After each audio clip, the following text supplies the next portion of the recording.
ఈ రోజు కడప గడ్డపై జరుగుతున్న ఈ మహానాడు చూస్తే ఎన్నికలై ఏడాది జరుగుతున్నా మీలో ఆ కసి, ఉత్సాహం, ఉద్వేగం ఏమాత్రం తగ్గలేదు.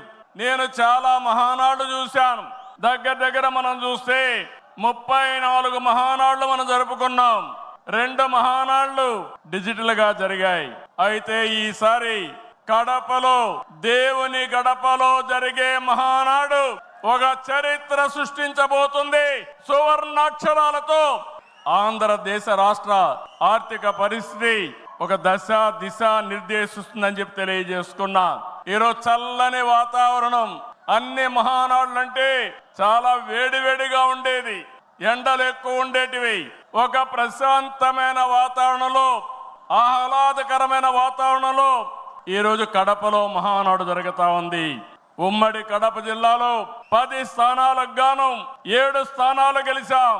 మన సత్తా చాటాం. ఈసారి ఇంకొంచెం కష్టపడితే 10కి 10 మనమే స్వీప్ చేస్తాం. రాయలసీమ ప్రజలు అద్భుత చైతన్యంతో ఈసారి ఇచ్చిన తీర్పును గౌరవిస్తూ వారికి ధన్యవాదాలు తెలపడానికి కడపలో మహానాడు పెట్టాలని నిర్ణయించాం. ఈ మహానాడును మీరు చూస్తే బ్రహ్మాండంగా చేసిన నాయకులకు, కార్యకర్తలకు మనస్ఫూర్తిగా అభినందనలు, కృతజ్ఞతలు.